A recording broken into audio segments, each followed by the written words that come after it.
ಸಂದೇಶದ ಪೀಠಿಕೆ ಸುಜ್ಞಾನ ಇಲ್ಲದ ಜನರು ದೇವರನ್ನು ಬಿಟ್ಟು ಯಾವ ರೀತಿ ಹಿಂಜಾರಿ ಅಥವಾ ದೇವರ ಭಕ್ತಿ ಇಲ್ಲದೆ ಭಯ ಇಲ್ಲದೆ ಜೀವಿಸುತ್ತಿದ್ದಾರೆ ಎಂಬುದನ್ನು ಕುರಿತು ಈ ದಿನದಲ್ಲಿ ಕರ್ತನ ನಮ್ಮೊಟ್ಟಿಗೆ ಮಾತನಾಡಲು ದೇವರು ಶಕ್ತನಾಗಿದ್ದಾನೆ. ನಾವು ಕೀರ್ತನೆಯಲ್ಲಿ ನೋಡುವಾಗ ದೇವರನ್ನು ಅರಿವುಳ್ಳ ಮನುಷ್ಯನು ಇದ್ದಾನೋ ಎಂಬುದಾಗಿ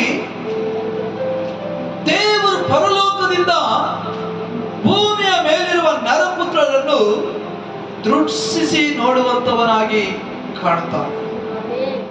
ದೇವರ ಪರಲೋಕದಲ್ಲಿ ದೇವರ ತೇಡುಗರ ಉಣರ್ವುಳ್ಳ ಮನುಷ್ಯನ್ ಉಂಟೋ என்பதற்காக கர்த்தர் பரலோகத்திலிருந்து மனுபுத்திரனை கண்டோக்குகிறார்.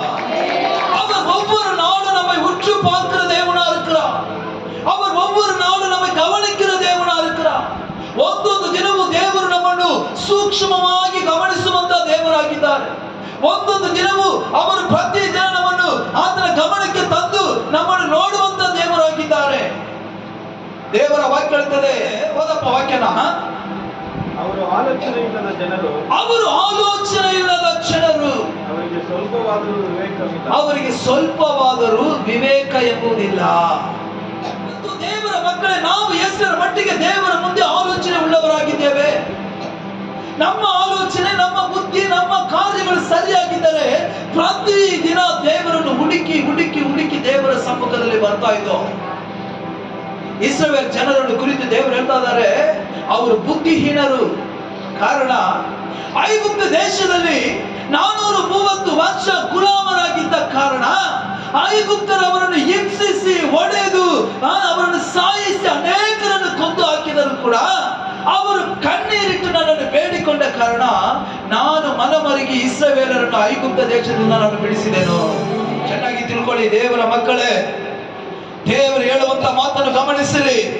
ಆದರೆ ನಾನು ಐಗುಪ್ತ ದೇಶದಿಂದ ಗುಲಾಮತ್ವದಿಂದ ಇವರನ್ನು ಬಿಡಿಸಿ ಕಾನಾನ್ ದೇಶ ಹಾಲು ಚೇನು ಹರಿಯುವಂತ ದೇಶಕ್ಕೆ ಇವರನ್ನು ಕೊಡಬೇಕೆಂಬುದಾಗಿ ನಾನು ಅವರನ್ನು ಬಿಡಿಸಿ ಕರೆತಂದರೆ ಈ ಜನರು ಬುದ್ಧಿ ಇಲ್ಲದವರು, ಇವರು ವಿವೇಕವಿಲ್ಲದವರು, ಇವರು ಆಲೋಚನೆ ಇಲ್ಲದವರು, ಇವರು ಯಾವಾಗಲೂ ನನಗೆ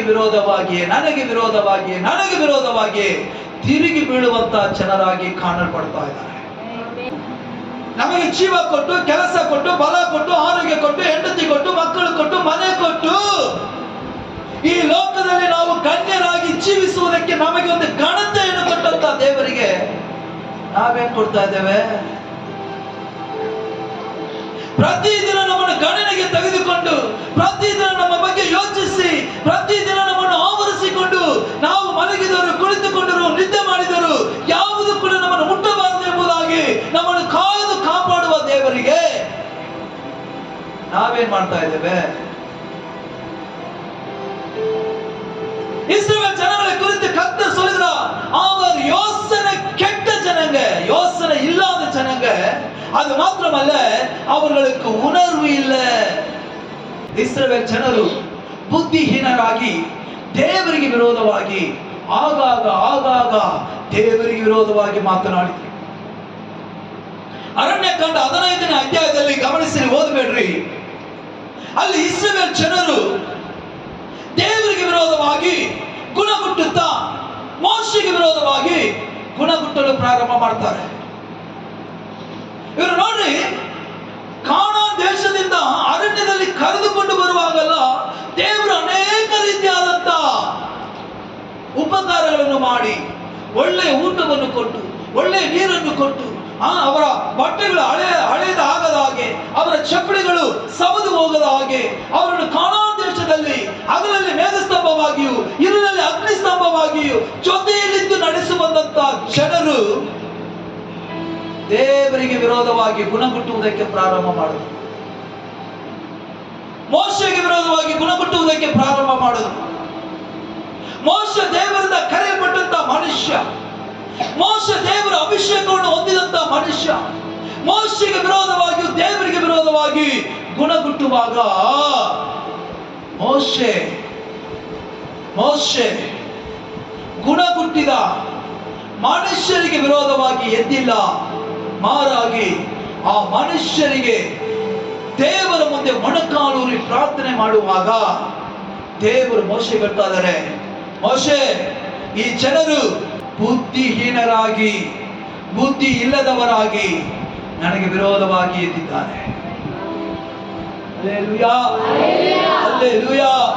ಈಗ ಮೋಶೆ ಏನ್ ಮಾಡ್ತಾ ಇದ್ದಾರೆ? ದೇವರ ಮುಂದೆ ಮೊಣಕಾಲೂರಿ ಪ್ರಾರ್ಥನೆ ಮಾಡ್ತಾ ಇದ್ದಾರೆ, ದೇವರೇ, ನನಗೆ ವಿರೋಧವಾಗಿ ಒಂದು ಗುಂಪು ಎದ್ದಿದೆ ದೇವರೇ, ನನ್ನ ಕೈಲಿ ತಡ್ಕೊಳಕ್ ಆಗ್ತಾ ಇಲ್ಲ, ನನ್ನನ್ನು ಹಿಂಸಿಸ್ತಾ ಇದ್ದಾರೆ, ನಮ್ಮನ್ನು ಹೀಯಾಳಿಸ್ತಾ ಇದ್ದಾರೆ. ನನ್ನ ಮಾತ್ರವಲ್ಲ, ನನ್ನೊಟ್ಟಿಗೆ ನಿಮ್ಮನ್ನು ಕೂಡ ಅವರು ನಿಂದಿಸ್ತಾ ಇದ್ದಾರೆ ಎಂಬುದಾಗಿ.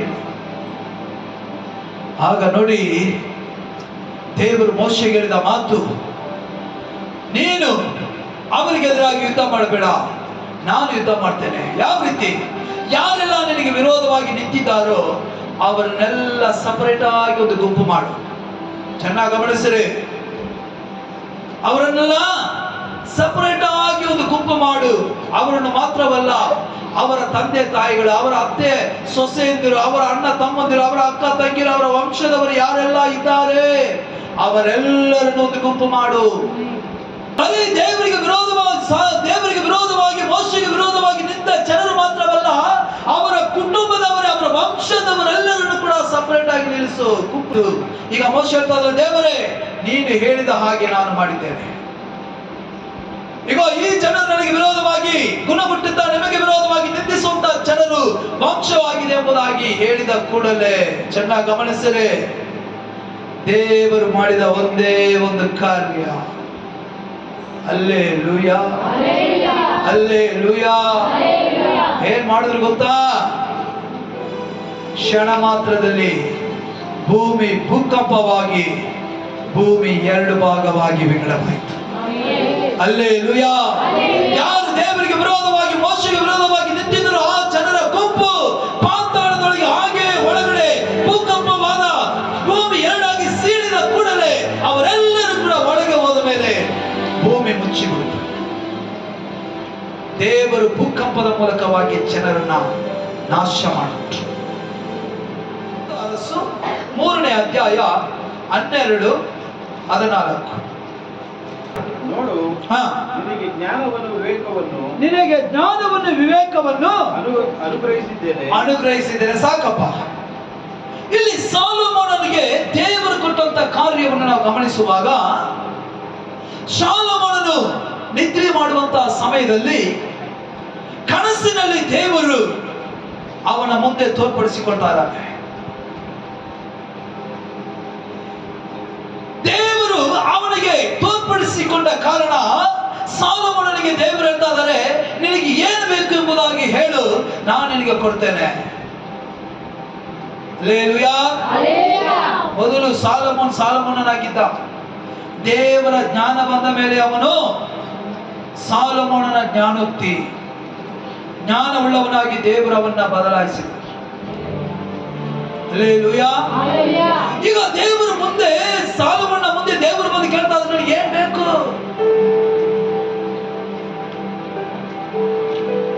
ಸಾಲೊಮೋನ ಕೇಳಿದ್ದು ಏನು? ದೇವರೇ, ನಿನ್ನ ಜ್ಞಾನ ಕೂಡ ನನ್ನ ಐಶ್ವರ್ಯವನ್ನು ಸಂಪಾದನೆ ಮಾಡಬೇಕೆಂಬುದಾಗಿ ಕೇಳಲಿಲ್ಲ.